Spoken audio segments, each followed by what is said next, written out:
మనం కష్టపడి సంపాదించిన దాంట్లో సగం హాస్పిటల్ బిల్లులకే సరిపోతున్న రోజులివి. సరే, హెల్త్ పాలసీ తీసుకుంటే కొంచెం కష్టం తప్పుతుంది కదా అని ప్రీమియం కడితే సరిగ్గా ప్రాణం మీదకి వచ్చిన టైంలో ఏదో ఒక టెక్నికల్ రీజన్ చెప్పి హ్యాండ్ ఇస్తే ఇంకా ఆ కష్టం పగోడికి కూడా రావద్దు. లక్నోలో ఒక కొడుకు తన తల్లి కోసం ఏటా 50,000 రూపాయల ప్రీమియం కడుతున్నాడు. తన తల్లి సర్జరీ కోసం క్లెయిమ్ అడిగితే అతన్ని గంటల తరబడి వెయిట్ చేయించడమే కాకుండా చివరకు రిజెక్ట్ చేశారు. ఇదేంటి అని నిలదీసి గట్టిగా అడిగితే మీరు పాత రోగాలను దాచారు అని ఏవేవో టెక్నికల్ రీజన్స్ చెప్తున్నారు. మళ్ళీ అతను కట్టింది ఏదో చిన్న ప్రీమియం కూడా కాదు.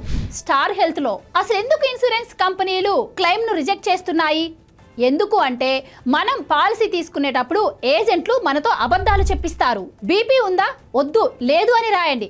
ఒకవేళ మీరు ఉంది అని రాస్తే మీ క్లెయిమ్ రద్దవ్వచ్చు అని చెప్పి మనతో తప్పుడు సమాచారం అందిస్తారు. దీనివల్ల వాళ్ళకి ఎలాంటి ప్రాబ్లం ఉండదు. దాన్ని క్లెయిమ్ చేసుకున్నప్పుడు మనకే ఇబ్బంది. అదీ కాక చాలా కంపెనీలు ప్రీమియం కట్టించుకునేటప్పుడు మెడికల్ టెస్టులు చేయరు.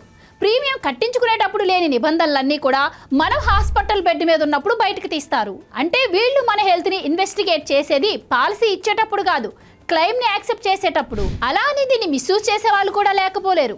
చైనాలో ఇన్సూరెన్స్ డబ్బుల కోసం ఆరోగ్యంగా ఉన్న వాళ్ళని కూడా మానసిక రోగులుగా హాస్పిటల్లో జాయిన్ చేసుకొని మరీ స్కామ్స్ చేస్తున్నారు.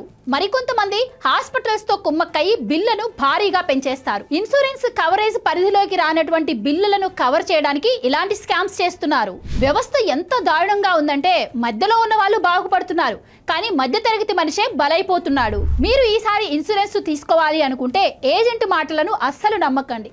పాలసీ డాక్యుమెంట్ ను క్లియర్ గా చదవండి. పర్సనల్ ఫామ్ ని మీరే స్వయంగా ఫిల్ చేయండి. మీకు చిన్న తలనొప్పి ఉన్నా కూడా పేపర్ మీద రాయండి. ఇలాంటి వాటిని యాక్సెప్ట్ చేసే ఇన్సూరెన్స్ కంపెనీలకే మీరు ప్రీమియం కట్టండి. మీరు కట్టే ప్రతి రూపాయికి కూడా విలువ ఉంటుంది. ఏదైనా రీజన్ తో మీ క్లెయిమ్ ని ఆపితే గట్టిగా నిలదీయండి. IRDAI లేదా కన్స్యూమర్ కోర్టుని ఆశ్రయించండి. ఇన్సూరెన్స్ కంపెనీలు కూడా బీమాని బిజినెస్ లా కాకుండా బాధ్యతలా చూడాలని కోరుకుందాం. ఈ వీడియోపై మీ అభిప్రాయాన్ని కమెంట్స్లో చెప్పండి.